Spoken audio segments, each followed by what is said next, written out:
দেশ গঠনের সময় পেয়েছিলেন মাত্র ৪ বছর।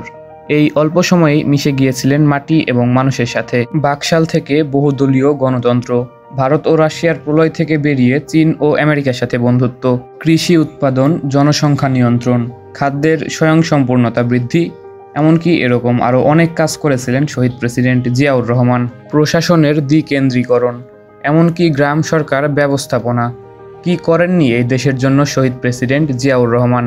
বাংলাদেশের উন্নয়নমুখী রাজনীতির ভিত্তিপ্রস্তর স্থাপন করে দিয়ে গেছিলেন তিনি। দীর্ঘ সময় ধরে বিদেশ থাকা সদ্য পলাতক শেখ হাসিনাও বাংলাদেশে আসতে পেরেছিলেন শুধুমাত্র তার জন্য। এরপর হাসিনা দেশে আসার মাত্র ১৩ দিনের মাথায় চট্টগ্রামের সার্কিট হাউসে ব্যর্থ সামরিক অভ্যুত্থানে নিহত হন শহীদ প্রেসিডেন্ট জিয়াউর রহমান। রাষ্ট্রনায়ক হিসেবে কেমন ছিলেন জিয়াউর রহমান?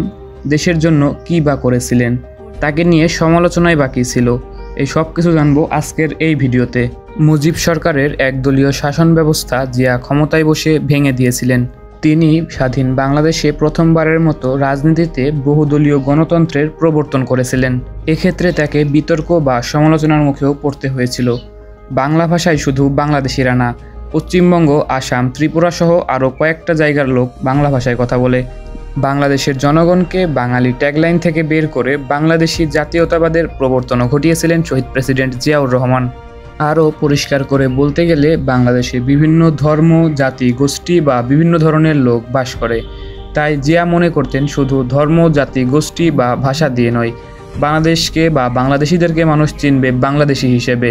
তাই জিয়া মনে করতেন অন্য কোনো কিছুর ভিত্তিতে নয়, বাংলাদেশিদেরকে মানুষ চিনবে বাংলাদেশি ভূখণ্ডের ভিত্তিতে, বাংলাদেশি ভূখণ্ডের জাতীয়তাবাদের ভিত্তিতে। ভারত ও রাশিয়ার সাথে বাদ দিয়ে জিয়াউর রহমান চীন ও আমেরিকার সাথে ভালো সম্পর্ক গড়ে তোলে। এই নিয়ে সেই সময় তাকে বহুত সমালোচনার মুখেও পড়তে হয়েছিল, কিন্তু ধীরে ধীরে জনগণ বুঝতে পারে সবকিছু। তার শাসন আমলে মুসলিম বিশ্বের সাথে সবথেকে ভালো সম্পর্কও তৈরি হয়েছিল এর পাশাপাশি। তবে বাংলাদেশের স্বাধীনতা বিরোধী সেই দুই দেশের সাথে সম্পর্ক স্থাপন নিয়ে সেই সময় খুব বেশি সমালোচনার মুখে পড়লেও ধীরে ধীরে বাংলাদেশ উপলব্ধি করতে পারে সে আসলে কি কাজটি করেছিল এবং ঠিক করেছিল কি না।